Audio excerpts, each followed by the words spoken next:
Well, welcome to the Kirk Gibson Show that we've basically named it thus far for a lack of a better name. Appreciate all of you guys watching, listening, whatever it may be.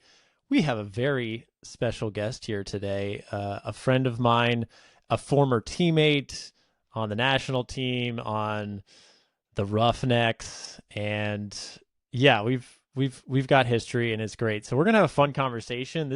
This may end up being a little less interview style as it is just a dialogue. And if you're listening, you know that I'm here because I want to teach, I want to share, educate future Ultimate players or just the Ultimate community in general about my own knowledge. But the reason why I started this is because there are many great Ultimate players out there that have a wealth of knowledge. And today we have the most recent club champion, men's club champion, Dylan Freechild joining us. Dylan, what's up? How's it going? What's up? It's going really well, especially since October 27th, 2024. It's been a good last month. And yeah, skipped some work today. I had a doctor's appointment. And then I was like, oh, I got this thing with Kurt. I guess I just won't log back in at 3. So here I am. Well, hopefully nobody from your job is watching this, although this is not live. So um, chances are they won't know. So it'll be fine. They'll never know. So for those that are not watching this on YouTube, Dylan has his Rhino hat on. So you're representing the team that you most recently won.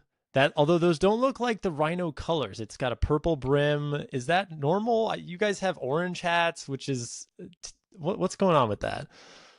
We're kind of all over the map. I don't know. Lavender came into play at some point when I wasn't with Rhino. Then there was orange. We were always green when I was there. So there's a little trifecta there. I mean, we also used to have yellow printing on the green jersey, but it was like kind of too close to Oregon. I don't really know what their decision making was, but purple came into play at some point, and yeah, these are like the dad hats, that little throwback hats. So we can just pretend like they're retro or something. The dad hat. So is that if I were to ever play Rhino and make Rhino, I would wear the dad hat because I'm a Yeah, dad now? you'd get the dad hat. Yeah, this looks, yeah, right now that since I'm Masters eligible, I get to retire the orange highlighter, the giant look at me highlighter, and now I can just blend into the background with the dad hat. Where did okay? I have a. We're gonna. I want you to intro yourself, but before you do that, real quick, where did the orange hats come from for Rhino? Because for those of you guys who haven't seen the club scene, like Rhino has always had like at least one guy with just like an orange like like like beanie that they would wear and then you have green or white jerseys, and it was just very random. And now it seems like more guys are kind of doing that. So what's the story behind that?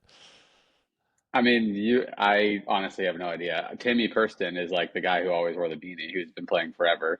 And he has the colorful socks, and he is the crazy guy who lays out everywhere. He's also was the actually, I don't know, am I allowed to give that away? He was a mascot in college, which is funny. That's why he's like such a character. But he always wore the orange beanie because he went to Oregon State, and that's their colors. Mm, And he just kind of embodies so much of what the team is about that I actually wasn't on the team when all got the orange hats that were branded Rhino. So mm. my guess is they were like, not everyone wants to wear a beanie, but we should give a little shout out to Timmy.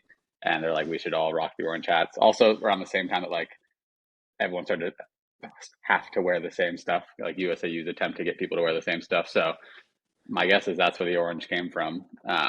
And then they just have more hats for all the new guys who joined. So I got one last year. So that's as far as I know where I came from. Like my guess is Timmy's the genesis, and then also the USAU rule change, and voila, now you have 30 orange hats running around the field. I love it. I mean, it's But like very I could be totally off recognizable. base. But I could be Someone's gonna wrong. be But like, I could Dylan be left wrong. us and wasn't on the team, and he has no idea what he's talking about. Like, who knows? I'm like, Dylan, I saw that interview, that podcast, and like, you're not allowed to talk ever again about the history of Rhino. You know nothing. All right, so please I would fact probably do check us in the the comments. yeah. It honestly is probably about as I'm probably about as misinformed with sockeye history as well. So It's just me and two teams I know nothing about. Perfect. We'll ask about that next. Okay, so before we go any further, um, Dylan, what do you joked right before at the beginning, you have no idea what questions I'm going to ask you. I have not shared with you really anything. We're just going to talk. We're just going to have fun. But is there something that you do want to talk about, or is there something that you're like, oh, I don't care. We'll talk about anything? Because I think with you, you just love to talk and share your thoughts and opinions. So that's why I'm super excited for this. This is going to be great. I don't not necessarily have anything specific. I think anything you bring up, I'll have an opinion about, and some of it might be well thought out, and some of it might just be like me being mad and wanting to hear myself talk. Yeah, so shoot, yeah, just shoot from the hip, whatever comes to mind. Perfect. Okay, so let's just I think most people that are listening to this will probably know who you are, but maybe there's a fraction that don't know who Dylan Freechild is. So give us just a little brief background of kind of your, where you've played, some of your history, some of the highlights. Yeah, I mean, I grew up in Eugene, Oregon. So I'm born in Southern Oregon, but raised in Eugene, where University of Oregon is. And so I grew up in a pretty like whatever active ultimate frisbee community. So I got to play starting in eighth grade. I wasn't like born into it like Micah and some of the guys who are now playing college these days who are second generation, but right, for all intents and purposes, kind of born into it. Like got to start playing when I was 14, and that obviously led me to play at the U of O, which is a pretty like rich history of ultimate frisbee. So that just kind of like kickstarted everything, just like being a part of a community early on, and then having a university right down the street that is pretty competitive year in and year out. Yeah, so from there, like played club ultimate with Portland Rhino, and then Seattle Sockeye, both on I-5, both within like 5 hours of home, and have done that for, I don't know, I was just thinking about how long I've played club, because I was thinking Raider started when he was 16. He's been playing for longer than half his life. I think I'm at 14 years on those two teams. So that's How where old are I'm you at. A now? couple national teams. I'm 33. I'm going to be 34 next season. Wow, Masters eligible. Watch out. Watch I out. know, I know, I know. I know. I told you I was at a doctor's appointment, so I was getting an MRI on my knee for some for some soft and missing cartilage. So I'm getting old. I know. But You can delay it a little bit, but it's going to come no matter what. yeah, well, if I keep getting like a Raider plays a game, Henry Ing comes back to Portland, like we get pieces now. I can just kind of. My PT said you're always as good as you are. You're as good as you ever were once. So I just have to be as good as I ever was, just a few times throughout the year, Right. and we're good. But yeah, so a couple national teams. Obviously, you got to play with you and stint in the AUDL. But yeah, it's been a long, fun road that is not that close to over, but closer to over than it was 14 years ago. Well, you're 33, but still most recently won a club championship. So, and you played very well. So you're arguably still in your prime, or at least close to it, or at least playing at a high level. So at minimum, if I were to describe it like that. So that's pretty exciting. I think not most people are either figuring out how they're going to leave the sport or have stopped playing already. So I think you're certainly in the minority of people that are playing at a high level at your age, and that's pretty cool. That's pretty cool, and I certainly you probably work at it quite a bit, don't you? I try hard. I try hard to stay fit and healthy. That wasn't like the name of my game back in the day. Like I remember talking to Trent at one point on Next Gen. He's like, if you just worked out, like you would be insane. Like Trent is just like such a hardo, like working out when he was like 18 years old. And I was like, man, I don't need to work out. And then at some point, like 26 years old, I was like, oh, knees are getting creaky. Got to make sure this career lasts longer than just the natural cycle of what my body can handle. So yeah, I feel like pretty lucky, and I haven't really thought about it that way. I feel like there are a lot of people my age, but I guess it's true. Like, but pushing 34 and still getting a decent amount of run in finals is I guess something to hang my hat on. But yeah, Yeah, I mean, you probably see the people that you most associate with, which are people that have been around for a while and are playing at kind of the top level. But there's a lot of people that I think, you don't see that have stopped or moved on or whatever for, other reasons. So Interesting. So Yeah, well, I what mean, do you? I was gonna say I made the joke that like this year at nationals, it felt like there's like an art like 10 years ago at nationals, I didn't know anyone, and then there's like this middle part where you're like the popular kid and you know everybody, and you stop in the whatever the parking lot and across the fields, like you can't freaking get from one field to another because you're saying hi to people that you've just grown up with and played with, and then all of a sudden I was back to knowing nobody. I just was able to walk through the parking lot, get to my game. I guess that's what happens when you're old. Yeah, but then I'm sure people recognize you even if you don't know them. They probably know you, and they're like, Well, "Oh, let's hey, hope. look, there's Dylan Freechild. Hey." Yeah, that guy's a loser. Well, you're technically a winner right now, regardless of what you That's think. true. That is true. I do get to be a winner for the next 11 months. It's pretty fun. Yeah. Well, I've been now that I live in San Diego. Well, I've been there for I shouldn't say now. I've been there for what 3-ish years or so, a little more maybe. And I've been to the last. I don't think I went to the first one I was there, but I guess the last two or three. And it's crazy when I go. Even like this past nationals, I played on double wide, I played on Bravo, and I played against Revolver for many years, Sockeye, and all these teams. And I look at these rosters and I'm like, I know 1% of the team, or I mean, there are people that I played with, right?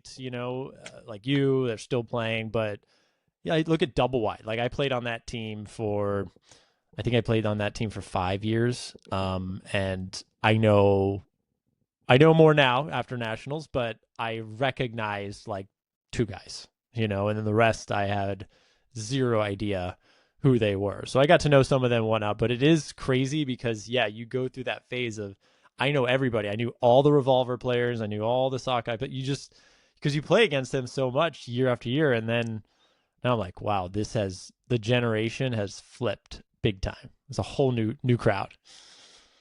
Totally. Yeah, it's it is odd because I still think of myself as being like in that phase, that like it phase of like I'm in the thick of my career, but that's just that's just not the case.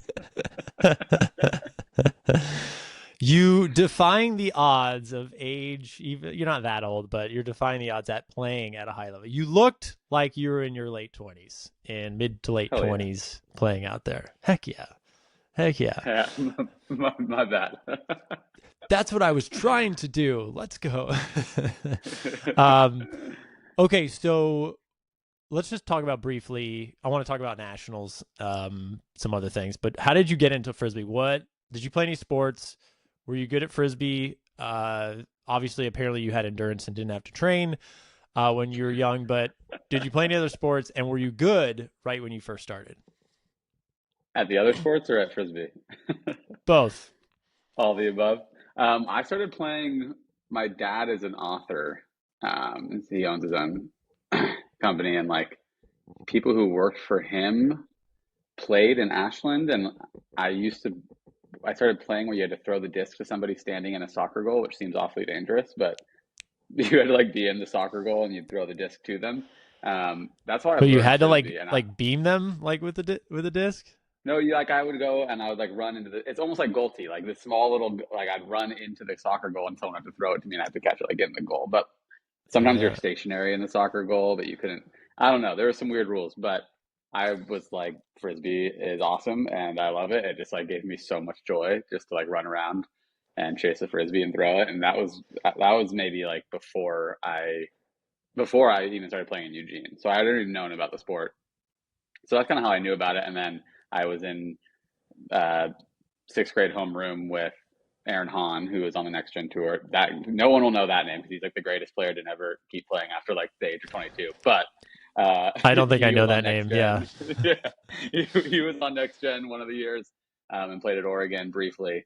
But his youth pastor, Luke Johnson, who does all the filming for the AUDL or UFA, whatever they are now, he used to live in Eugene. So he started a program at Roosevelt because him and Aaron had a connection through a youth group. Then I had a connection with Aaron. So that's how I started playing. I played soccer growing up. I was a pretty good soccer player. I wasn't the best. Um, probably could have played varsity, whatever, sophomore, junior year, the classic like trajectory, like 1 or 2 years in.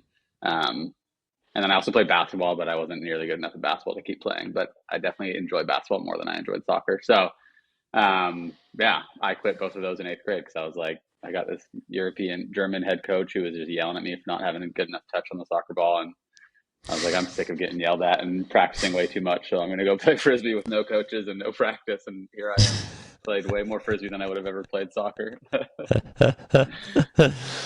Oh, wow. Okay. Basketball. Well, I don't know. I don't think we've played basketball. We probably need to play some basketball. That'd be fun. I haven't shot in quite some time, but it's always fun to like go out and play basketball against somebody else that also hasn't played in a while and just see who can recover their skills or their game is faster in a game.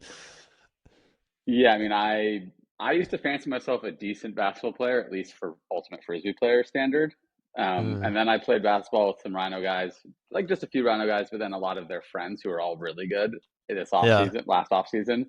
And like Owen Murphy, who's on our team, was like, "Wow, it's really fun to watch you be bad at something." And I was like, "I don't think I'm that bad. Like, I mean, I can't. My shot doesn't go in very often, but it doesn't look ugly. It still looks like it's online, and like I can move around with the ball in my hand, and I'm athletic. I'm like, I don't think I'm that bad. I'm just not as good as I am at frisbee. He's like, it's Yeah. fun to watch you suck at something. I'm like, oh, come on, man. So I guess I was never as good as I thought, but I think for frisbee standards, there's like 10 to 15 guys who you see a basketball in their hand, and you're like, oh my gosh, no wonder you play frisbee. Right. No wonder you play frisbee. Like, yeah, stick to frisbee, right? Stick to frisbee. Yeah, exactly. You So I found the think I'm right above sport. that level. Yeah, I'm above that level and below like the five guys who ended up playing frisbee after like whatever Right. high school basketball. Right. Right. Okay. And you just were you naturally good at it? Were you just kind of crushed from the beginning? Like, did it take you a while to develop throwing skills? How did that work? Yeah, I think I was naturally pretty good at ultimate, honestly. Like it sounds silly to say or like but yeah, I'm just the way I moved on the field and the way I saw the field. I actually always said basketball I think translates better. I think just like cutting angles and short bursts and reaction time, like soccer seems to be what people lean towards as far as what translates the best. But I've always said basketball, and I'm lucky that I played both of them. But just like that sense of like short burst, stop and go, reading on defense, cutting angles, passing angles. I just feel like those things translated really quickly. Um, and yeah, I feel like I was pretty good pretty quick, even if I didn't have great throws. Um, and I'm also really competitive. And I think being really competitive and having played other sports before you play ultimate, especially Mm-hmm. back when I started playing, is a huge leg up because a lot of those kids who started playing either didn't have a sport and they found ultimate or they aren't as competitive for that reason. They're kind of like move towards ultimate just because it's kind of like, the ethos and culture around the sport. And like, I just think I had a leg up in having played competitive sports and being super competitive. Uh, and because I had that leg up, I was driven to get better. And so I just feel like I was always a step ahead, driven to get better, and didn't want to lose that step until I obviously became a good enough thrower and whatnot that then I was a more well-rounded player. And yeah, I guess the rest is history. But yeah, I feel like it came pretty easily to me and easy to me. And I don't know what it was. I just love frisbee. I love watching the disc Do, fly, and I love jumping and running. I know. I think I've said this before, but I like when I first started playing, I felt like a dog. I just loved chasing the disc down. I was a receiver. I just had a natural kind of ability to just like fake under and cut deep, and like I had a guy that knew how to throw it to me, and it was just I loved it. It was so fun. So fun. But we could talk about that day for days. So what you have a pretty unique style that I can certainly relate to it, but and I'm curious as you talk about your basketball skills that sounds like there's synergies or influence there. But, you got a unique style where you're kind of like going every other quick movement. You're one of the few people that certainly watching this last year's nationals, but just like catching it and literally throwing it basically while running, like kind of quick throws without slowing down. Did you develop that from basketball? What drove that? Um, I don't really know what drove that because I don't think that that was something that I did like in middle school. I don't think I had the idea or the concept in middle school. Like I was still just like throwing and catching. Hmm. I think that it developed over time from, and I don't think it was a conscious decision, but like I'm not a very big power thrower. I can't throw that far compared to other like really like great players. Or even other great throwers. And I feel like I just started to recognize that moving the disc quickly was to my advantage just because of my skill set and because um, I feel like I have like a pretty good. My buddy Trevor was saying this because he listened to some other podcast and he was like, "You got to. This is your ultimate strength. You have to say this." And I've never thought of it this way, but I feel like I have a pretty good processing speed. So like I see a cut developing and I can decide, yes, no, that's going to be open. That's not going to be open. And if that's not going to be open, what comes next? And if what comes next isn't an opportunity, like I'm going to reset and try and change the point of attack. And I just feel like I started to do that at a quicker pace as I started to toy around with like what was successful for me. Um, and then coupled with that, I started to realize that now I can play pass with myself, basically. I can I can now go get the frisbee back from somebody if I make those reads for them. Like if I throw it to Kurt and I look downfield and I'm like, I don't think Trevor's gonna get open. Like I don't think Mikey's gonna fill under. Like he's not making the read. Like I'm gonna just blast the line and get the disc back. So I feel Hmm. like it was like a kind of a three phase situation where just like my own strengths and weaknesses mixed with like how I started to play the game and then how I was able to use it and adapt based on who I was playing with and what the situation was. But that's a really heady answer. So anyone who is looking to figure out how to play that way, just keep throwing it a lot and asking for it back. Well, no, I mean it makes sense to me. When do you think it started? Like, was it in high school when you started getting better at throwing? Was it at Oregon when you were in college? Like, when did that? Like, because I think about some of what you did, like Tim Garrett used to do when I was in college at Florida. Maybe not in the exact same way, but like I remember I can visually picture him like throwing a backhand to a guy, running up behind him, catching it, doing the same thing, like a few backhands, like straight across diagonally up the field, right? And so, I mean, he's older than you, but where did that influence start, or when did you start doing that? Because it certainly wasn't on the club scene; it was before that. Yeah, I mean, I think there are three ways that you can kind of like that young kids when they recognize that they're better than the rest of the batch of people they're playing with or the majority of the people they're playing with. Like you have the dude who like just will relentlessly go deep. It's like just throw it to me. I'm going to sky the person. I'm going to spike the frisbee. Then you have the person who like just relentlessly wants to huck deep. They just like they want to strut their throws. And then you have like you said like Tim Garrett type. Like you have people who recognize that like they can just kind of like shape and bend the field, not with throwing, not with Yeah. catching, but how they're moving around. And so I feel like Right. those are like the three archetypes of like young college or high school players who like are like, okay, that kid obviously stands out and thinks he's the best and is probably going to play college ultimate later. So that's just Yeah. like like that route just made sense for me because I'm not the tallest or best in the air, and I can't throw the furthest, and it just made sense to utilize my speed. So I think like that's how it started. But the story, like the origin story of the give and go, like catch it and then throw it and go back up line. And I just recently told the story too. Is actually Seth Wiggins, who I played with on Rhino back in 2011 and 12. Who you did you play with at Worlds with Revolver I maybe?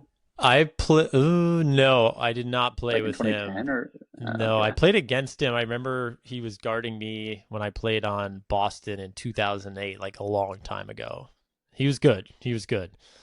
Yeah, he's good, but I think the bigger thing he was just a really good strategist behind his Mm. like ogre, bulky, like angry demeanor. Like he was a really good strategist, and he broke his hand before nationals in 2012, and so he couldn't throw. Mm. And I don't even think he knew what he was going to do, but he just started catching unders and kind of dumping the disc. And like I could tell over the course of like the first three games, he started to do this thing where he would catch it and then dump it immediately. First game, it took him like 4 or 5 seconds to be like, I can't throw it field because my right hand is broken. Eventually, by like game three, he was like catching it and just throwing it immediately back to the person who caught it. And at one point, it was me. And I threw it to him and did the traditional, like, I'm going to clear out to the break side and let someone else fill into the handler set. And after that, he ran up to me on the sideline and basically was like, in so many mean and loud words, was like, don't ever leave me again for the rest of the tournament. Like, I want to throw it right back to you. So I Right. learned to catch it and throw it and have him throw it right back to me. And then he would run and then I'd throw it back to him. So that like give and go was like the genesis of that was born out of or from Seth breaking his hand and slowly developing a way for him to still be effective. Oh, it's so funny.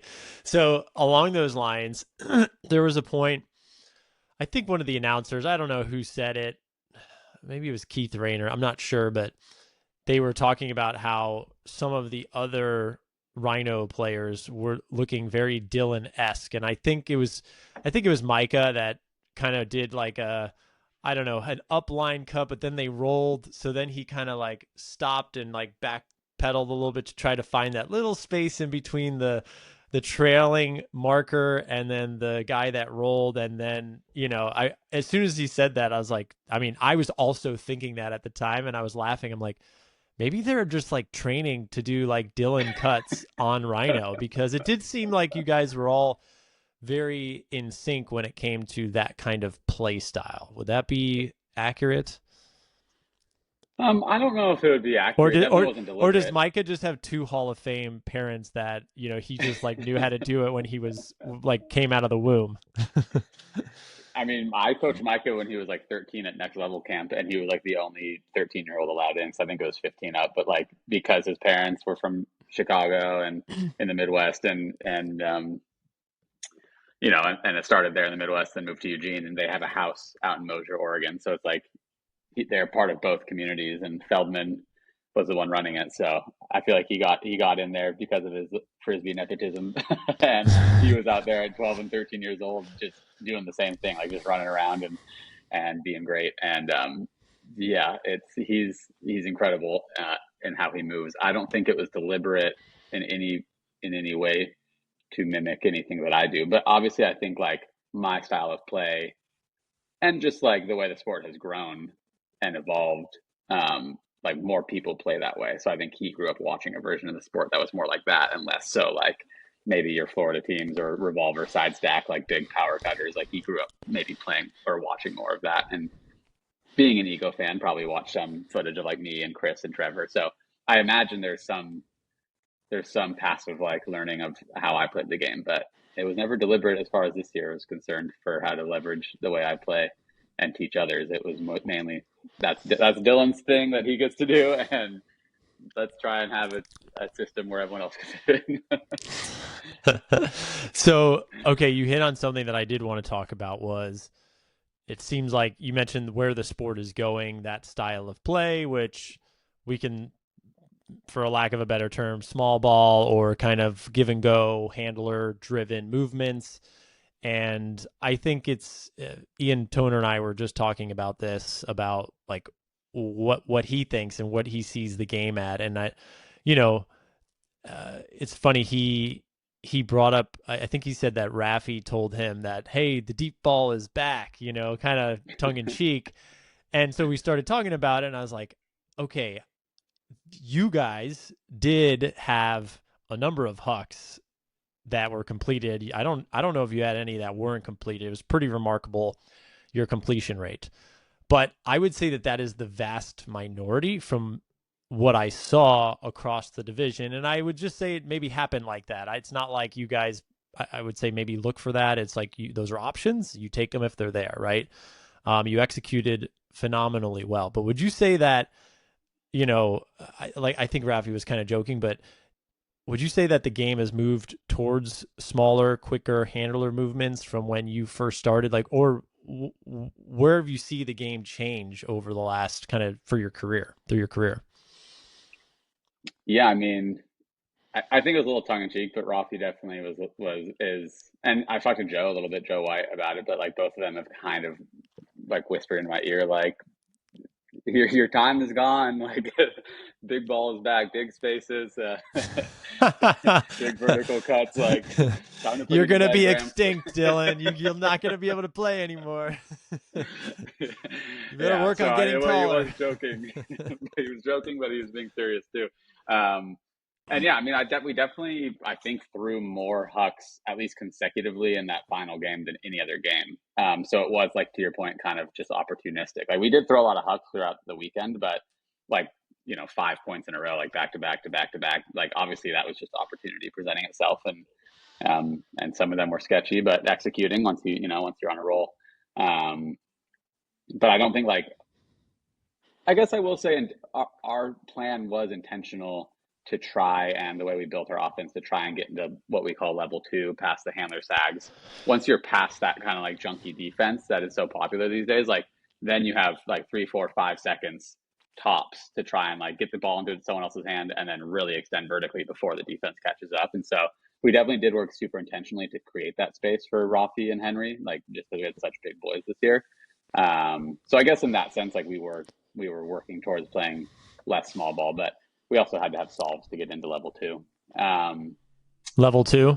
but What do you mean? level two, oh, sorry, what we call level two, which is just like Deep level space? one, you have handler sags, like you're the disc. Everyone is ahead of the disc. Level two, I've thrown it up to you 15 yards. Now you have the guy who threw it to you, the two dumps behind you. So you basically have Mm, 3-on-3 downfield. So in theory, the field is bigger because you have okay. 3 people down there instead of 6 or whatever. So just the idea of like getting to that, and then you have a finite amount of time to really hit the long ball until the defense catches up and everyone else catches up, and then you kind of have to start solving Mm-hmm. again. Right.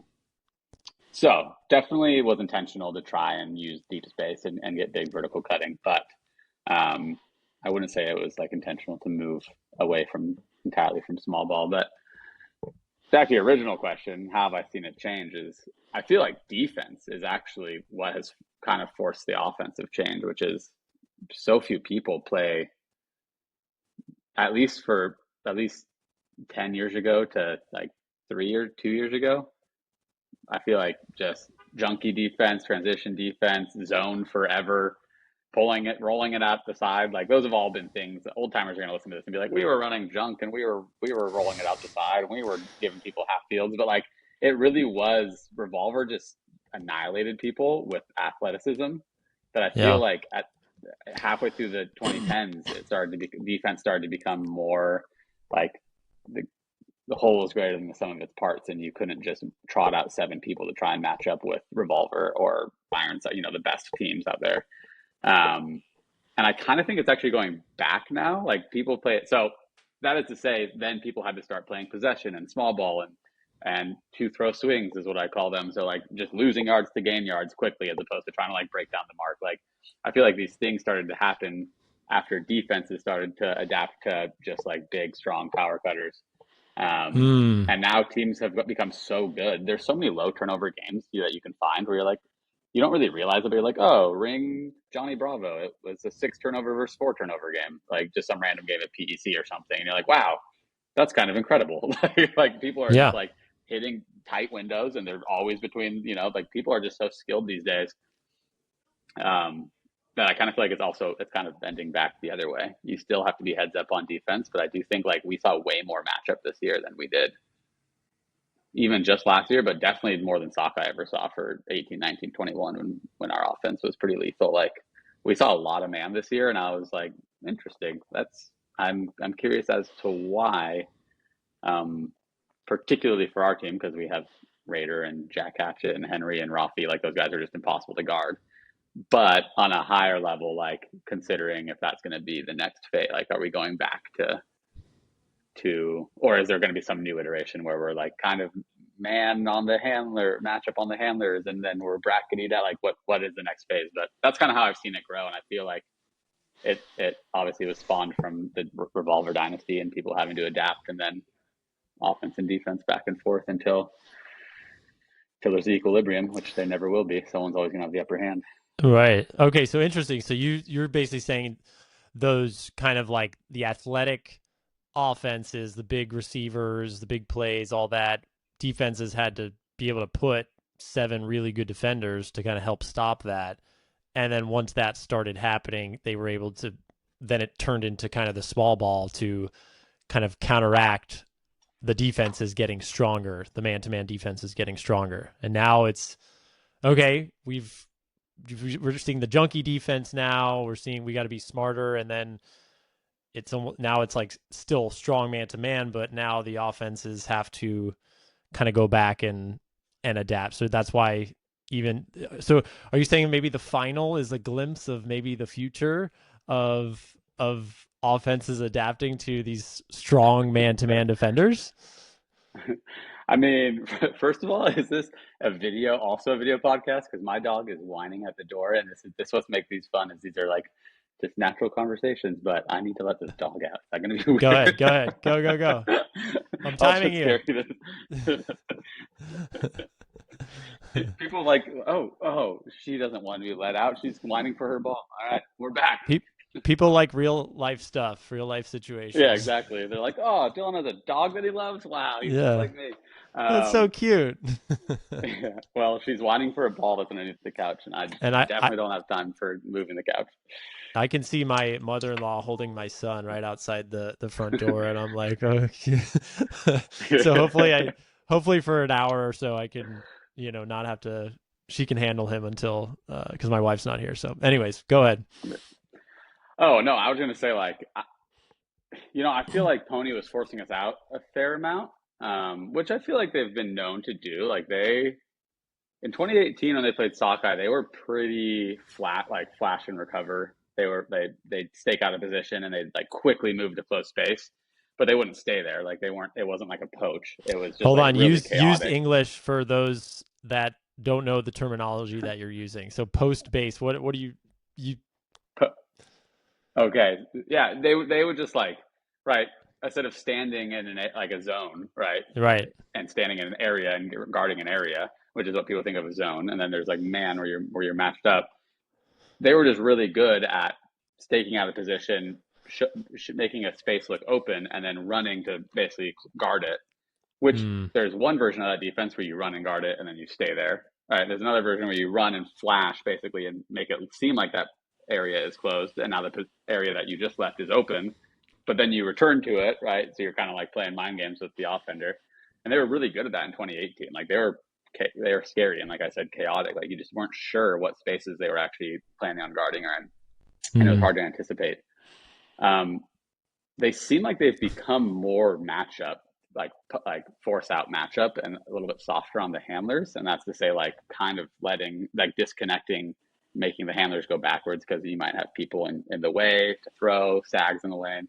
Um, and I think a lot of our deep shots came pretty early in a cut or pretty early in a count, which might be the one I don't think we talked about, but one way to counteract those poaches is like the moment the disc moves, that cut needs to already be extending. It can't be the traditional like get out in the mm-hmm. lane and wait for 3 seconds. Yeah. Um, that just kind of happened naturally. But to answer your question, like, did we see the future? Like, I don't know. Like, I feel like defense, if we're just analyzing it from like Rhino just won, so Rhino's the best team. Let's just pretend like we're a revolver and we just won like 3 in a row. It's like how do we stop them? So Right. I don't think what we do is actually going to be the next iteration of the sport. It's going to be like how if you were to coach Kurt and you watch the final, it's like how would you not let Rhino do that to us again? And then that's going to determine what we're going to do, right? The season after that, if you are able to beat us next year because of your whatever tactics you come up with. So Mm-hmm. I guess the real question is like, what is Pony going to do next year? Like, obviously, like that force out business isn't gonna entirely work. Like, we're definitely not going to go 7 for 7 every single game or whatever we were, but like that obviously like isn't a recipe for complete success. Although, I mean, they did kind of dominate everybody else all, the whole tournament. Like, they had a great D line, so I'm not Yeah. sure. But anyway, that's the Yeah. answer. Well, That's not really answer your question. no, I mean, well, so I want to get your take just on the tournament because kind of the lead up. So you guys, by the way, just to finish that, I mean, I don't know what if regardless of what Pony did, it would have made much of a difference on that day in that kind of that at that time, whatever it is, like you guys just executed near perfection and even some of like all those deep passes. I mean, any ones that were a little floaty, like you guys just came down with them. Raphy had a few, and so I think it was less about the matchups, but whatever they gave you, you guys just took advantage of and executed well. So just kind of worked out. Sometimes it happens. The cards just fall your way. Sometimes they don't fall your way, right? It's just like Well, that's when it that's the fun part sucks. is I'm still laughing. I still text all my buddies, all the guys on Rhino, like it's kind of just like laughing. Like I can't believe we won. That was fun. That was funny. It just Yeah. kind of weird. Just things started to click and it just kind of started to happen. And like sometimes that's actually how you have to win. Like I feel like gone are the days are big dynasties. Like the sport is deeper and there's just more skill across the country. That now it's like who. This sounds like a really obvious statement, but it's like who's gonna click at nationals. Like everyone is pretty even. There were probably 6 teams that could have won this year, and maybe even like stretch it to 9 that could beat any of the other 6. So like you consider 9 to 10 teams that could beat anybody, 6 that are maybe good enough to do it 6 times in a row. And it's like, okay, so who's it going to be? Like, you have no idea. It's just a team that really starts to click throughout nationals. So that is the fun part, and also to your point, the sad part of being like, wow, we really didn't get it right, and we just got knocked out in quarters, even though we were just as good as the team that won. Like, Yeah, I mean, yeah, it's crazy how so from as a fan, I think who's not playing anymore, right? Like it's exciting. Like it's there was a 7 seed versus a 10 seed in the final. If you think about that for a second, like that's crazy. Were you guys actually the 10 seed? Like looking back, I guess this was a weird year because of Worlds and people had people missing, and so whatever. But regardless, like that's crazy that there was a 7 seed and a 10 seed in a final. A lot of times it was, I mean, like when we played you guys when I was on Machine in 2019, weren't we 1-2? Were we 1-2? I can't we were remember. one, we were 1-3, 1-2. I don't know. You were two Okay, or three, and Tony were 2 or 3. Doesn't matter. when But I'm Ring just was thinking of the 4, ones. right? Like, Right, ring. So I'm just thinking of the ones I was in because I just remember the seeds better. But I think Ironside when we in 2016 when we played Revolver we 1-2, right? Like, so it seems like that has become less and less frequent, and I think it's great for the game. Like, I think it's exciting. Like, there's a few people that were like, "Oh, it's probably gonna be Truck or Machine or Bravo was saying that they had a chance, and so it's just like New York looked good. So it's just like you've got your teams that you think are up there, but you just kind of never know. So, anyways, explain why you guys had the regular season that you did, because it sounds like you played well early, faltered at I think it was Pro Elite or one of those, and then I think it was because you guys had some guys missing. And then how did you put it together? Because in pool play, you guys had a close game with Furious. You had a close game. You had two double game point games. So walk us through that. yeah, I mean, like first of all, like Henry. So Henry moved. Henry Ing is a Pitt graduate, was their Callahan nominee, younger brother of Mike Ing, and he graduated and then came to grad school at the Oregon campus in Portland. So he moved. He's a big piece, obviously, like super talented. Raider decided to play, Buddy Raider. And so we're just like integrating new pieces. So really, like the trajectory of the season was always like integrate. We're gonna have time where people are gone because Raider lives out of town. A lot of people made worlds. So it's like we're gonna try and integrate as fast as possible. Then we're gonna kind of have this, like we called it, I can't remember what Vin called it, our captain, but some break in the season where we just kind of mentally we're fine, we're let go, we just get our body right.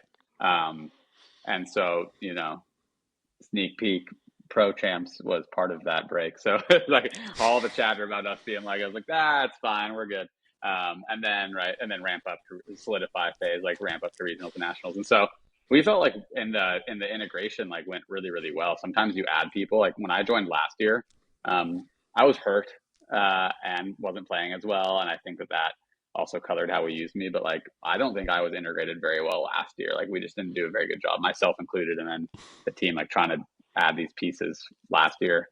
And so, compared to last year and this year, like, we felt like that phase went really, really well.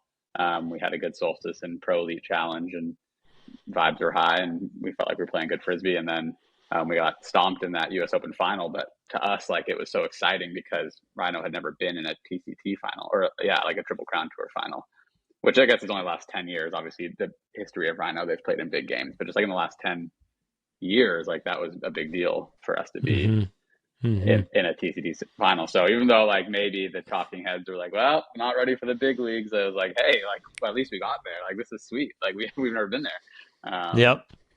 So that kind of like ended that phase. And then we had a month where like Henry was gone, Jack and Raphy and Raider were gone, basically like our whole O line. And it was time to just rest and get right. And we almost didn't go to pro champs because we are like, this is going to be bad for our body. It's all the way across the country.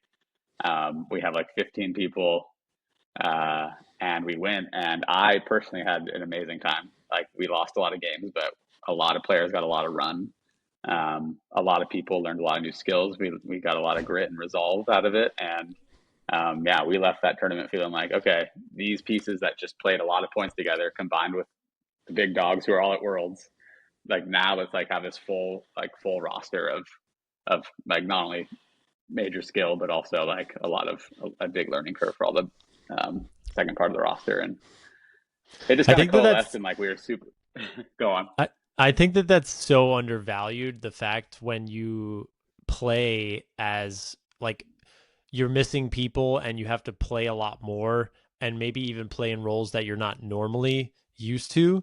Or, for example, D guys that may not play as much because they're at 20 to 25 on the roster, but because your whole O line's gone or whatever, they're just getting more touches, they're getting more reps, playing against more better people, and they're able to grow faster. So then when they actually get on the field, in a big point against a good team in a big moment, they've got more reps and experience. And I think you guys clearly like showed like that was seen, that was observed by your roster top to bottom, because everybody looked pretty confident, sharp, and like battle tested. And it seems like Pro Champs had a lot to do with that. Yeah, totally. And we try, and I know you obviously you've been on teams where you try and play for your roster, but it's so hard when push comes to shove and you get in a close game, or like you say this tournament isn't about winning, but then you're like, oh, we found ourselves in semis. Like let's tighten up the roster. Like it's so Yeah. hard to do that. And Yeah. I think when it's just out of necessity, like when you just show up with 15 people, there is no like, oh, should we put Raphy on or should we put this person on? Should we play our D1? It's like we Right. just You have these only got 15 one dudes person. who Yeah. just have to play. Yeah. And so it's like it's why like so many of us got so good in college too, right? It was like it was that Hmm. same feeling of call, like you're just like going back out there, you're going back out there, next rep, next rep, next rep. So yeah, totally. And so I think the fact that it was out of necessity too. I mean, I think Rhino does a really good job of playing through their roster and playing around growth for the majority of the season. But the fact that there was an extra bit of like, oh, we only have this many people, and so we're all just going to play like 60 points this tournament. Yeah, it was pretty sweet. And like personally speaking, I just didn't have a great year last year, and then I'm playing D this year. But I did get an opportunity to play both ways and play more O, and I feel like I found my like a little bit of my mojo back at Pro Champs, which like then obviously pays dividends because now if we have a turn in regionals or nationals, like I feel really confident, like Yeah. You're feeling marching better. the Yeah. D line down to score. Yeah, so it's like it just like it paid off in a lot of different ways, top to bottom. Um, but yeah, nationals was crazy. I don't know. You're like, yeah, we had 2 universe point games. Like you're not going to get it perfect every time, but like a win's a win. I mean, if you think about it, though, those wins set you up to win. If you lost one of those games, you might not be the champions. I mean, you would have had to play a pre-quarters game, which, I mean, all the pre-quarters games were not layups for anybody. It would have been extra legs, and it would have just made the road a lot different than it was. And not saying you guys couldn't have won, but there are not many pre-quarters teams. I don't. Has there been maybe one that has won the championship? But I Well, the think last two, Bravo and DC both did it from pre-quarters, but I think that's right. that's That's all right. I can I think think of. before that, though, I'm not sure if there was one. So I think the trend has been broken, but it's still very difficult to do. So yeah, interesting. And so you guys were still figuring it out in pool play and kind of like, the offense, especially those guys that were gone, figuring out like, how do we play with each other again? Where are you going to be? That's Totally. how I it mean, was. that's kind of how it was, and it's also yeah. I mean, when we won with Sockeye in 2019, and you look back on it and you're like, oh, it's a perfect run, but it's like we won 3 games on Universe, including the final against y'all, and it's like it's just when you look back, you're like, oh, we're invincible, like we did everything right, and that is the case, and that's why the team that clicks and does everything right, quote unquote, wins Hmm. because in the end, like that was the way it was supposed to go. Like we needed those tests early, and at nationals, we needed our offense to kind of find itself, and our defense held up just long enough, just enough to get us through those games, and like obviously, like then the doors flew open, and so right, like Yeah. both sides of the disc did their job at different times of the tournament, and yeah, but yeah, I mean, you could say what if, and it is crazy to consider like, man, we had just beat Sirius by 5 3 weeks, 3 weeks ago. And if we just lose to Furious 3 weeks later, like that could be the end of the season. But you know, that's the way it went. And it's funny to consider like how close games are, because in the NBA, like you play 82 games, the Warriors might play like the Jazz, the lowly Jazz, and yeah, you probably want to beat them by more than 4. But like if the Warriors win that game, they're like, cool, like we win, hit the showers, like Right. that's like cool, we A won, win's a win. we did it. A win's a win. Yeah. Yeah. So, what was most special about this Rhino team? Like, what made this team special, unique? Yeah, I mean, I think that there was a real sense of excitement and like inclusion, in that we had all these new people that I think a lot of the mainstays really wanted to share what Rhino was about with them. I feel like sometimes you can get closed off a little bit, like big personalities come in, or guys who are coming into who are taking playing time, objectively going to take playing time away from somebody, and it can be like kind of there's some friction. But it really felt like Rhino over the last few years has kind of gotten to this point where it's like this, like we're good enough to win. Are we going to do it, and how are we going to do it? And I feel like, and I can't take credit for this because I wasn't a part of that leadership that kind of brought Rhino to this point.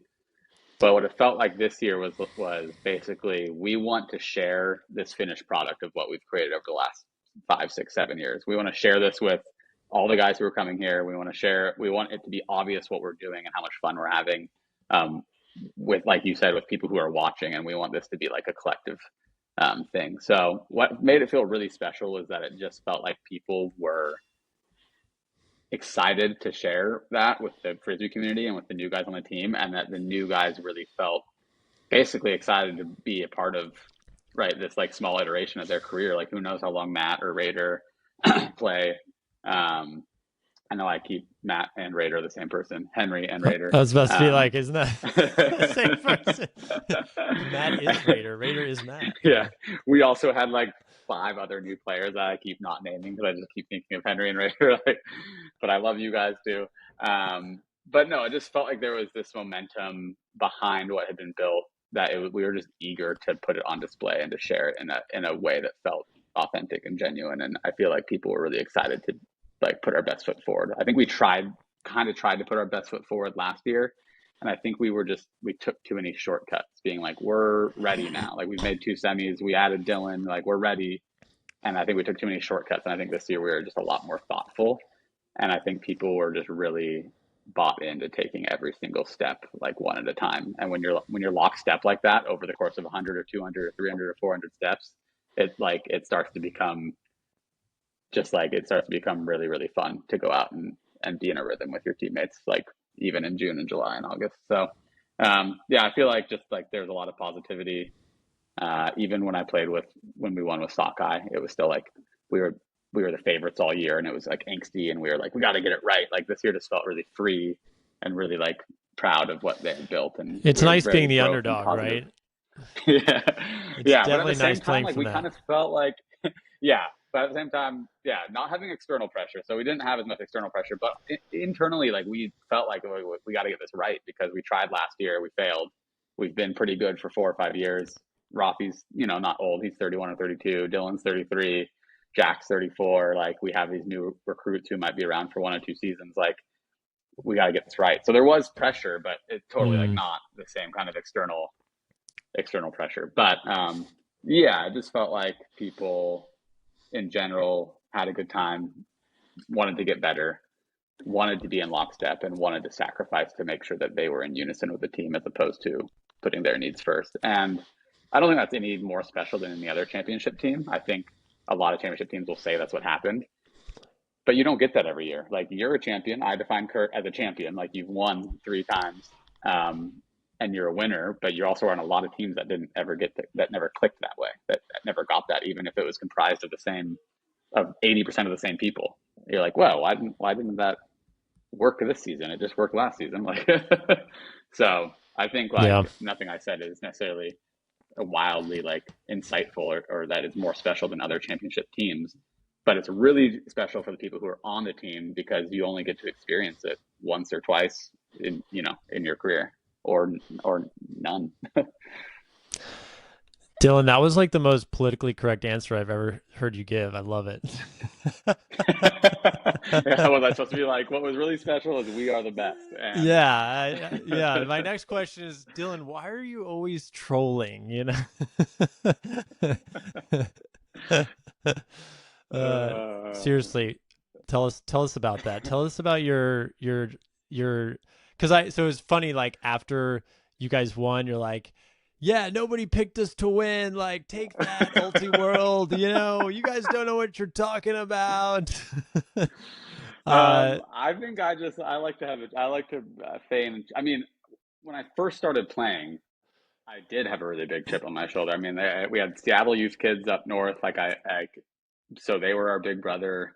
Um, and then Rhino like was never like super successful in the club scene, but I was starting to get pretty good. And like Ego had just lost in miraculous fashion after being the one seed at nationals. My senior year of high school, I went and watched, and it was like, oh, Oregon, bunch of choke artists, and I just felt like whether it was real or perceived because I needed it for my competitive drive, like I just like man, I just had so much, I won't say the hate word, but I had just so much like angst in my heart that I wanted to prove that like Oregon youth, college, club, we're like something. the Yeah. skill, we're something exactly. And yeah, like that mission mattered and still does really matter to me. Like I take a lot of pride from being from Oregon youth scene. Like I think we have a really successful like youth scene over the years for how small we are, Eugene especially, Yeah. but all of Oregon. And especially like the women's teams, the women's division, like few has won multiple championships. Like, um, so it just feels like that was like really big. That was a mission of mine. And so I think there was some like, don't overlook us when I was growing up. And then definitely some of it was just made up and perceived for my own chip on my shoulder to get going. So I think like this year, I've I've accomplished what I need to accomplish. I think I've proven that what I've needed to prove at least for like my own playing and my own career. But we still had unfinished business. We hadn't done it on a team level at the club level yet, and so it was just a sweet release. Even if people did believe in us and I was making it up, it was a sweet release to be like, you finally, and uh, no one believed in us for 15 years. yes, we proved all you guys wrong. We proved the world wrong. Yeah. As you're talking, I'm sitting here thinking about like how Kobe like developed the Black Mamba mentality, right? Like, some people create like this alter ego or this enemy that they're out to destroy, and that's when as you're talking, I'm like, that sounds like how Dylan approached it. He just created like the enemy. The world is the enemy, and we're gonna take the world down. And Rhino is the kind of the team of soldiers that's gonna take it on. I mean, it's funny you mentioned Black Mamba. I have Spikezilla, so I have my alter ego, but honestly, like I feel That's like right. em embodying that, I've done that less as I've gotten older. Because once you know your opponents, people know you. You grow up a little bit, like you don't have as many like just like these crazy like instant reactions, and not even on the field, but just like I was playing indoor soccer this week. Like side note, and I had not felt that way that felt playing indoor soccer, getting really fired up about this team that I thought was being like just super whack, like not fun to play against, and I was getting so competitive. Like I just wanted to go for throats, and I just haven't felt like that way in frisbee. I I am still very competitive in frisbee, but on like a larger, like zoomed out scale. Like I want the team to succeed. I want to play well. I want to have fun. I want us to win. Right, this matters to me. I want to keep pushing the boundary of the sport, but like just that, like very specific, acute, like anger right here in your heart. Like you lose that a little bit, and then you have to kind of manufacture it. Like you said, you have to create the chip on your shoulder. And I didn't have to manufacture it against the poor souls who are playing indoor soccer again. Oh, dare I say you're growing in the virtue of temperance. You're learning to moderate. I think as we all get older, we learn to just moderate those um emotions that like, especially when we're younger, we're like, what was that? We blow up, and now we're like, all right, it's not that big of a deal, you know? So, No, but you do still have to be able to, and like I said, like not necessarily fake it till you make it, but you do have to still find a means to the same end. Like I still want to be as competitive. I still want to get the result that still kind want to of win. Yeah. irrational anger or competitiveness used to get to me. How do I get to that same result without having to like tap into that cheap fuel, basically, like that kind of Right. toxic fuel? How do I do Right. that? And so I think, anywho, so that was the sidebar. Was I was running off of cheap toxic fuel against the poor indoor soccer team I played against, but going back to Spikezilla and like Black Mont, like you were saying, that did help me for a long time. Like that I have the crazy dyed hair, like just having or the eye black, just like having something that I can step out of myself and just compete, like for better or worse. Sometimes I got myself in trouble, but it also was like it was a way for me to just take on the world. Yeah. Yeah. I mean, I think that, sometimes that's needed because even like listening to, you listen to some of the basketball players, like if you watched, what was it called? The Michael Jordan special. What Yeah, was it the called? last dance. Yeah, The Last Dance, where he basically like Michael was doing this or whatever, and then like somebody, I don't know if it was like Charles Barkley or somebody said something to him, and they're like, "Oh no, you didn't. Oh no, you didn't just say that to Mike." And then he just like went out. He needed something to piss him off, and then he just went and just scored 50 points or whatever it was and won the series. So there's something to be said. I mean, obviously you want to do it in the right way, like have a not toxic, fuel as you called it, but how do you get revved up in a game where you can still be, respectful and, I don't know, nice might be the wrong word, but just treat your opponent with respect while at the same time going out and saying, "Hey, I'm going to take this from you. Like we're going to go and we're going to play hard and we're going to play until we drop, and we're going to leave all of everything we've trained for the last year, whatever it is, or multiple years on the field today." Yeah, definitely. And I think like as you get older, you start to really appreciate that journey. And so Yeah. it doesn't feel as heavy in the way that you perceive it or the way your emotions come out. Like it's not like this when I was 21, it was like the world is ending now, but like it also at the same time like it doesn't feel as heavy, but it weighs heavier when I look back and I think like, oh, I maybe only have 2 or 3 more seasons, and like I spent my whole life doing this basically, and you have to like it's not worth it, or I wouldn't say it's a waste of time, but it's at that point like I've invested so much into it that it's like yeah I line up in semis against machine and it's like I do or die, like I have to do this because I've just spent so much time doing it. So it is funny, it doesn't Right. feel as heavy, but at the same time like perspective is a wild thing, and you're like whew, I've put a lot of I put a lot of miles into this, and like I don't know how many more shots I get. You hit on something that I think is really important, just as, if I'm a young player listening, because, well, really probably for anybody, because you talked about appreciating the journey more than necessarily the outcome. And don't get me wrong, I want to win just as much as everybody. I think we would both argue we're both more competitive than the other, right? And Two I of the know you're most really competitive players. I know you're super competitive. I'm super competitive, to a fault, especially when I was younger, and I think I've tempered it a lot better. A lot, certainly as I've gotten older, but it's just my nature. I like to win, and maybe I just hate losing more. I know Nick Saban had a famous line. He's like, "It's not that I like to win, but I just hate losing." I'm like, I hate losing. That is not fun, Yeah. Um, but the idea of appreciating the journey, because just when you are so focused and you're competitive, like you have this goal, you have this mission, your goal, right? Win the national championship. So literally, I would work backwards. All right, I want to win national championship. All right, I need to be the best player that I can be. I need to run as fast as I can. I need to jump as high as I can. I need to have the best throws. I need to have the best IQ. I need like all these factors that go into it.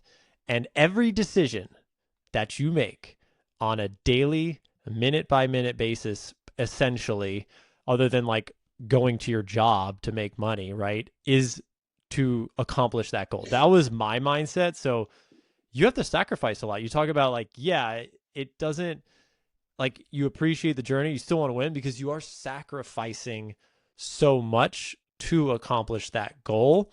But I think at least when I was younger, and I'm still need to get better at this, but I would sometimes not be living and appreciating those moments in the journey until like after the championship was won. Like after I won, it was like, wow, like we accomplished the goal. It was amazing and it was awesome. But then sometimes you're like, oh, well, I wish I was a little more present this, or like I could have, I don't know, smiled a little more or whatever, instead of being so serious and focused on the goal, which is a virtue. Like it's a good thing, but you just have to have like the right balance. You can still achieve the same goal while appreciating the journey. And I think that I'm sure you can relate to that, because that's just, as a competitive person, I think that's like a, you're like, I got to get this. I'm going to do what I can, to get it. Not by any means, but you Yeah. know what I mean? Like I'm going to train. I'm not going to miss a day of practice. I'm not going to miss a minute of training. I'm not going to miss a minute of the weightlifting session, whatever it may be. Yeah. And I think the big part of it for me was that time was going so fast. We won in 2019 and then COVID hit. And that was such a disappointment. I mean, it's a disappointment for a lot of reasons. And I keep saying when I tell the story, like a lot of people lost a lot more than me having an opportunity to win again. But like for me, that was personally important to me, and like it just sucked to not be able, after finally getting over the hurdle, like finally getting to the mountaintop. The first time I ever won college or club, and playing some of the best ultimate of my life. And then I was like, well, like I didn't get to play for 2 years basically. And I came into that Yeah. next season injured. I got injured at Pro Champs. So I missed our first tournament because I'd already planned a trip with Amy. And so basically, like, imagine like feeling like you're one of the best players in the world. You just won for the first time. And then I didn't play for 22 months. And it just like really personally, like, was so hard. And then what was harder was after that 2021 season, having to be like introspective and be like, why was it so hard for me personally? Like, what was I doing that was making it more about me and less about the team? Like, I was so hung up on wanting to have won again, or hung up on wanting to have been the best player. And so then it was like, then it compounded on itself. Then I felt even worse about myself. So I'm like, man, I just wasted, the half of the 2021 season. Now we're going into 2022, and it's been 3 years, since I was a basic quote in my prime and won. And All so like right. having to grapple with that, and realizing like, wow, it's been 3 years, time is flying, and my focus and investment on not only winning and being as good as I could possibly be, not only are they not paying off, whether circumstances in and outside of my control, so not entirely within my control, but not only are they not paying off, but like I'm not in the moment, like you said. All of a sudden it's 2022, and I've just like, I don't want to say lost, but I've lost 3 years, and I want to be more present. And so that was totally like a shift when I decided to go back to Rhino. It was like, my goal here is to share what I have learned on and off the field with the community that basically raised me, and maybe some special blend of like my roots and how I was raised in Oregon mixed with all the things I've learned playing with you, playing with Bo, plus the perspective I have now. Like those three things, like maybe that can help create something that will bring back a little bit of recognition to us pesky Oregonians. And I said this earlier on maybe pod practice, but like never in my wildest dreams did I think it would happen so fast. But yeah, so a little perspective goes a long way. So, where do you think this Rhino team stacks up against the rest of kind of the champions that are out there? Because I mean, certainly the performance is near the top, if not the top, just in terms of like the execution in the final games, right? It was pretty remarkable and an amazing feat that you guys had. But I didn't really know a lot of players, or at least I didn't going into nationals. I was like, who's on Rhino? I mean, yeah, Raphy, and you're on the team, right? And I found out that Leon's not stopped playing, right? Leandro, yeah. Leandro stopped playing, and he was kind of there. I remember playing at tryouts for 2020 WC, right? He was like, I was throwing to him. And so anyways, so Raphy's there. And then I was sitting next to watching y'all's game in semis, and I was sitting Ben Laurie.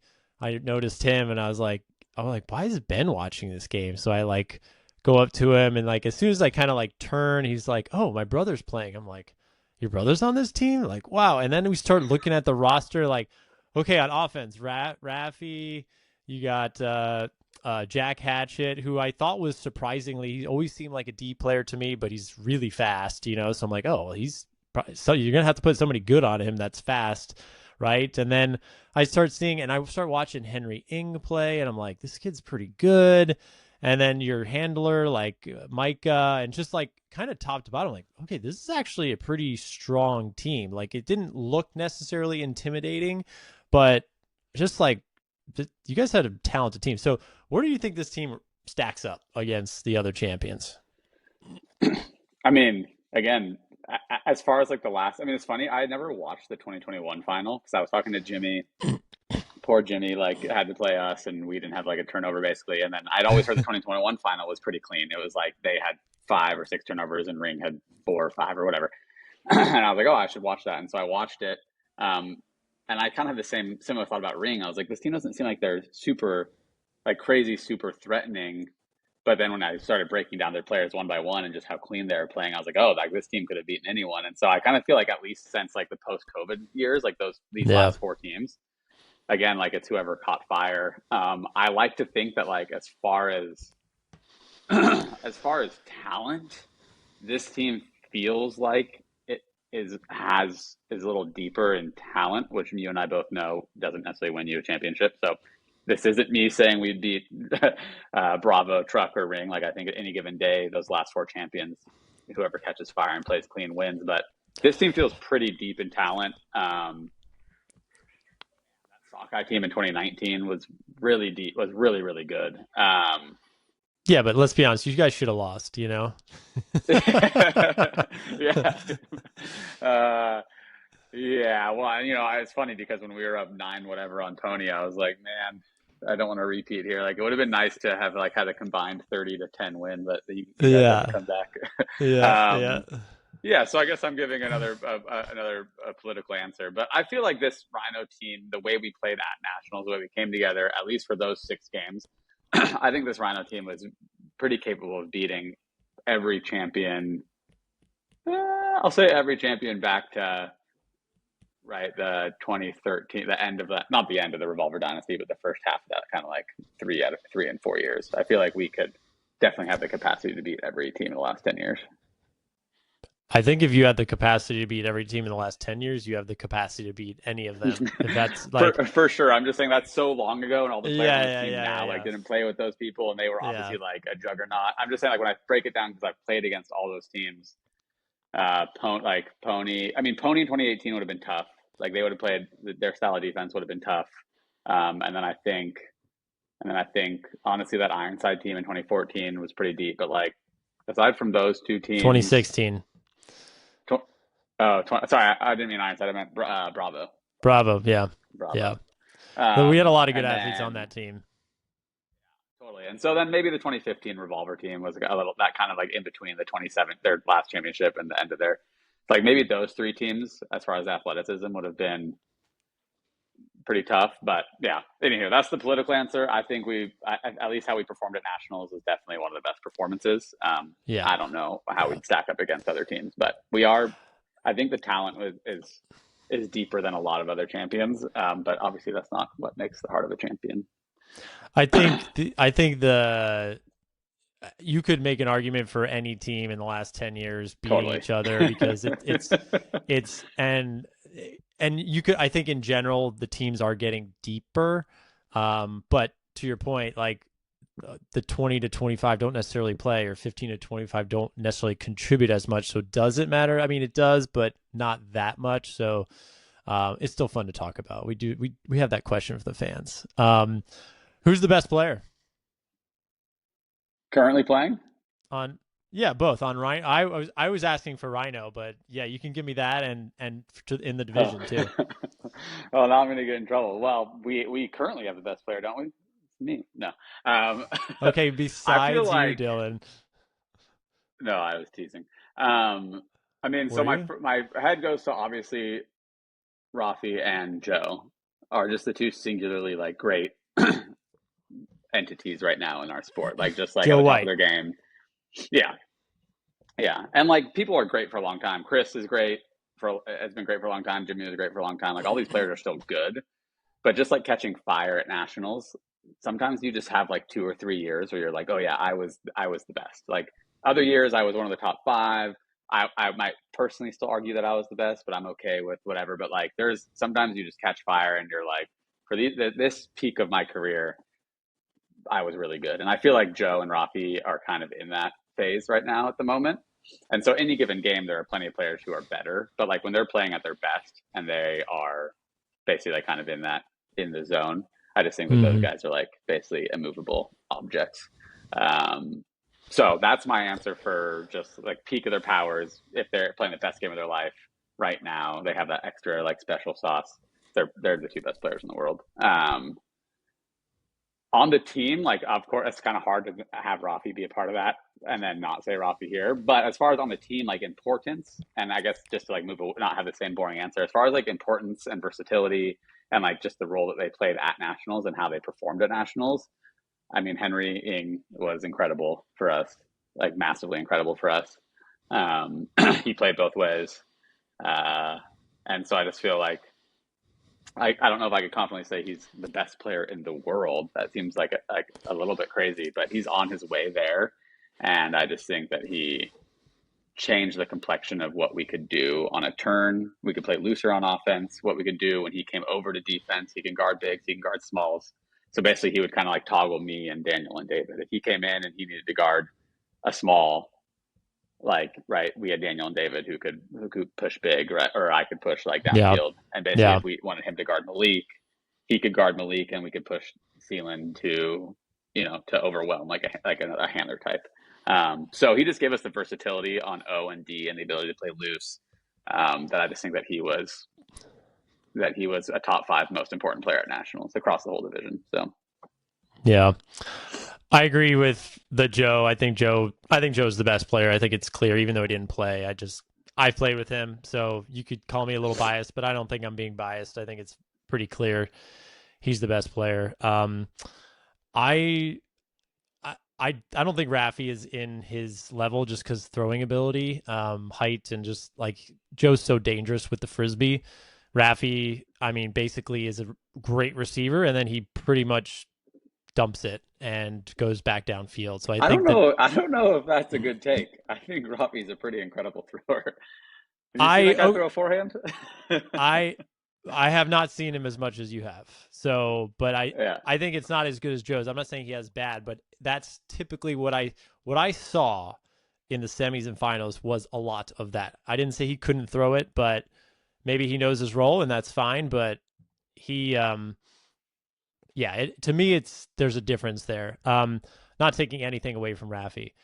What I saw was I thought Henry, and we texted a little bit about this, but Henry to me he was awesome. Like he manhandled Malik on there was a deep disc that went up, and like he played both ways. He would kind of play an offense and then show up on the defensive, an important point or whatever. So he played a good amount of points. I mean, you did too. But I was just impressed because I didn't really know who he was, and then I watched Australia, the U.S. play, and I saw his brother out there. And then I'm like, oh, he has a younger brother. And then I kind of watched him like, oh, this kid's pretty good too. And what really struck me was in both the semis and the finals, he had like he was in the end zone and had like a backhand hook. I think it was later. I think it was in the second half against Machine, and then early on in the finals, like, and it just brought back a memory of me when I was on Bravo and I did that later in the game against Ironside. I threw one to Keegan, and I was like, that's a kind of a nerve-wracking throw in that moment, and he did it with the poise of somebody maybe 10 years older. So I was really impressed with his size, skill. I think he's got a bright future. Yeah, I mean Henry is incredible, and we all are. hoping that he never leaves us. He Where's he sticks living? around in Is Portland. he leaving Well, he's in or? Portland, and no, Okay. no. If he's got 2 years of grad school, then who knows? Okay. Okay. Maybe he meets a nice lady, someone from Portland who's listening to this. Set the man up, keep him around. Find Henry a nice lady if you're Yeah, listening. he needs to settle down in Portland and never leave. Yeah, no, I mean we're all high on Henry, and he's obviously, yeah, he's just like like I said. I mean, there's nothing more to say. I said what I said. He's the top 5 most important player. People can argue. People all want to argue about best, whatever, and like that you can argue that. But as far as performance at nationals this year, like we needed every bit of Henry. I think there's always a line on a team like, could you have won without this person? Could they have done it without this person? That conversation's always stupid. I don't think we could have done it without Henry. That's probably true for a handful of people on every Yeah. team, but Yeah. I'm Yeah. making that statement now. He was incredible. Yeah. Well, you guys had it was an awesome team, a fun run. It was exciting. You guys deserved it. You played super well. Awesome. Well, Dylan, we're kind of coming towards the end here. I'm losing my beautiful natural light here, and I can hear my son in the background, so I need to go do dad duty. But anything else that I missed or you want to talk about or discuss, we'll have to have you on again because I know we could talk Ultimate a lot longer, but I think we can at least shelf most of it for another time. Yeah, I mean we have plenty more. We have the Roughnecks. We got Worlds that we played together. We got Observers being refs. We got Spike and the Frisbee. We have talking about Jimmy Mickle. We got plenty. So you just gotta have me back. I don't you didn't breach any of that now. Maybe you can be just like a weekly guest and just kind of shoot it for 30 minutes and just people can get their Dylan like, oh, you got to have that guy back on. Like he's hilarious. Finally, guys, I've been waiting for my release, my weekly, like I can finally hear myself talk. Everyone can listen to me, and maybe people start thinking like me too. Yeah. Awesome.